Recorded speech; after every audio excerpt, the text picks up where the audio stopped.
بسم اللہ الرحمن الرحیم۔ ناظرین السلام علیکم۔ ناظرین، اس طرح ملک میں وہ جو سیاسی درجہ حرارت ہے وہ ابھی تک برقرار ہے، اور پرسوں جو عمران خان نے پشاور میں جلسہ کیا تھا وہ کافی ریزنیبل جلسہ تھا، اٹ واز ناٹ بیڈ۔ لیکن سب سے زیادہ اہم خبر جو اسی ہفتے کی تھی وہ D G I S P R Babar Iftikhar sahab کی پریس بریفنگ تھی۔ کئی چیزوں کو اس نے کلیریفائی کیا، اور یہ بھی ایک سوال ہے کہ فوج ایز این انسٹیٹیوشن کیوں کلیریفیکیشن میں جو ہے نا وہ کئی چیزیں جو ہے وہ کلیریفائی کرنے کی کوشش کی اس نے، اور میرے خیال میں اس میں وہ کامیاب بھی ہو گئے۔ It was indeed a very balance, ہم اس کو پریس بریفنگ کہہ سکتے ہیں۔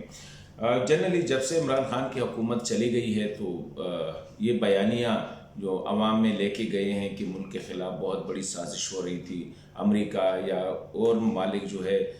اس کے خلاف، پاکستان میں اس نے رجیم چینج کی ہے اور پاکستان جو ہے اب غلامی کی طرف جا رہا ہے، آزادی کی زنجیریں جو ہے وہ ہمیں توڑنا چاہ رہا تھا، آزاد خارجہ پالیسی وغیرہ وغیرہ۔ پھر اس میں عمران خان نے جو دوسرا کام کیا تھا وہ فوج پہ بھی الزامات لگائے تھے، اور سوشل میڈیا پہ فوج اور فوج کی قیادت کے خلاف جو ہے ایک بہت بڑا کیمپین شروع کیا گیا تھا۔ فوج کی سینئر کمانڈرز کے درمیان جو ہے مختلف اس قسم کی خبریں آ رہی تھی، جیسے ان کے درمیان جو ہے وہ ایک عدم اعتماد کی فضا قائم کرنے کی کوشش کی جا رہی تھی۔ بہت سے ایسی چیزیں تھیں، اور اسپیشلی فوج اور عوام کے درمیان جو ہے ایک خلیج پیدا کرنے کی کوشش کی گئی تھی، ایک میسٹرس پیدا کرنے کی کوشش کی گئی تھی۔ فوج کی قیادت کے خلاف عوامی سطح پہ ایک وہ جو ہم کہتے ہیں نا ایسے جذبات ابھارنے کی کوشش کی گئی تھی، جیسے کہ عمران خان کی حکومت جو ہے وہ فوجی قیادت نے سازش کی ہے، یا امریکہ کے ساتھ جو ہے پاکستان ملٹری کی قیادت جو ہے وہ ملی ہوئی ہے۔ یہ کچھ باتیں تھیں جس میں جو D G I S P R تھے اس نے کھل کے باتیں کی۔ اس نے یہاں سے شروع کیا کہ اگر کسی کا یہ خیال ہے کہ جو آرمی چیف ہے وہ ایکسٹینشن کہتے ہیں، وہ نہ ایکسٹینشن مانگ رہا ہے نہ وہ ایکسٹینشن لے گا، بلکہ نومبر میں وہ آنریبلی ریٹائرڈ ہو جائے گا۔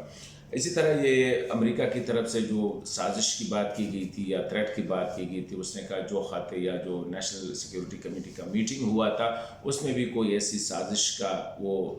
جو ہے وہ اسمیل نہیں کیا گیا تھا، اور نہ وہ اعلامیہ جو تھا اس میں سازش کا لفظ یوز کیا گیا تھا۔ اسی طرح اور باتیں جو کہیں گئی کہ فوجی اس نے مکمل طور پر رد کیا، اور ہال مارک آپ جو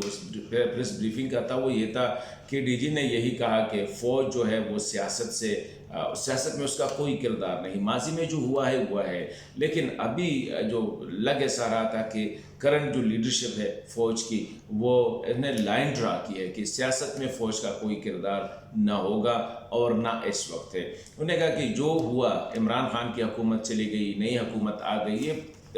خالصتاً جو ہے ایک جمہوری قانونی اور آئینی پروسیس تھا، جس میں فوج نے نہ کسی کو کہا کہ اس سائڈ پہ ہو جاؤ، نہ اس سائڈ پہ، نہ عدلیہ نے بھی آزادانہ فیصلے کیے۔ تو اس نے ایک ریکویسٹ کی سب کو کہ دیکھیں فوج جو ہے وہ سیاست سے نکلنا چاہ رہی ہے، وہ سیاست میں نہیں کوئی رول ادا نہیں کرنا چاہ رہی، اس کا اپنا ایک آئینی رول ہے وہ کرنا چاہ رہی ہے، تو خدا را فوج کو سیاست میں نہ گھسیٹا جائے۔ دوسری بات یہ ہے کہ یہ جو ہوا اس میں فوج کا کوئی کردار نہیں ہے، تو اس لیے فوج کے خلاف یا فوج کی قیادت کے خلاف جو ہے غلط زبان کا استعمال کرنا، اس کے لیے ہم درخواست بھی کر سکتے ہیں کہ اس طرح نہیں ہونا چاہیے۔ اسی طرح اس نے کہا کہ فوج نے جو فیصلہ کیا ہے کہ اپنی جو بلدیاتی انتخابات ہوئے خیبر پختونخوا میں، اس میں جتنے بھی جو الیکشن ہوئے ہیں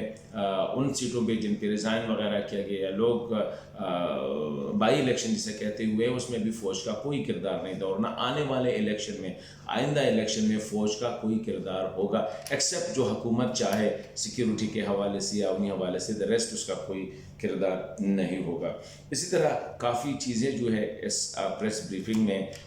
میرے خیال میں بڑی خوش آئند ہے۔ اگر فوج نے اسٹیپ بیک کیا ہے اور نہیں چاہ رہی ہے کہ سیاست میں کوئی کردار ادا کرے، تو میرے خیال میں اس کو اپریشیٹ کرنا چاہیے. اور سیاسی جماعتوں کو بھی اننیسیسریلی ابھی جب پرابلم آ گئی P T I versus P D M کی، تو چاہیے تو یہ تھا کہ سیاسی لیڈرشپ کے دروازے کھلے رہتے ہیں، ایک دوسرے کے ساتھ لائن آف کمیونیکیشن کو انٹیکٹ رکھتے ہیں، لیکن انہیں نہ کیا. اور آرمی چیف اور ڈی جی آئی کو بتایا گیا کہ وہ آ کے پرائم منسٹر نے کہا کہ وہ کوئی رول ادا کرے. تو پھر وہ جو آپشن آئے، کہتے ہیں یہ آپشن ہم نے نہیں دیے پرائم منسٹر کو، بلکہ ان کو کہا کہ لائکلی سیناریو یہی ہے کہ ادھر آپ کے خلاف تحریک عدم اعتماد، ادھر آپ کو جو ہے نا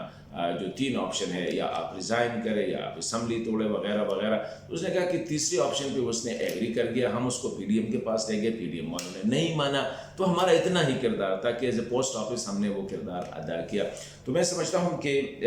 جو بڑا ٹرننگ پوائنٹ ہے پاکستان کی تاریخی ڈیموکریسی کی تاریخ میں، پاکستان کی آئینی تاریخ میں، تو ابھی یہ بات جو ہے یہ سیاسی قیادت پہ منحصر ہے کہ کس طرح وہ اس سچویشن کو ایکسپلائٹ کرتے ہیں، کس طرح سچویشن کو آگے لے کے جاتے ہیں. اور ملک میں جس طرح ملٹری کا لیڈرشپ کا یہی ہے کہ ملک کی جو بقا ہے وہ جمہوریت میں ہے، وہ آئین کی پاسداری میں ہے. تو ابھی یہ سیاسی قیادت پہ منحصر ہے کہ کس طرح وہ جو ہے جمہوری اداروں کو مضبوط کرتے ہیں، پارلیمنٹ کو مضبوط کرتے ہیں، آئین کو جو ہے اس پہ عمل درآمد کرتے ہیں. اسی حوالے سے جو میں نے جو شروع میں کہا تھا کہ جو عمران خان صاحب کا جو بیانیہ تھا، اس کو کافی حد تک جو ہے میرے خیال میں اس کو فلیٹن اپ کیا ہے کہ نہ ملک کو خطرہ تھا، نہ فوج نے کوئی کردار ادا کیا ہے، نہ کسی نے سازش کی.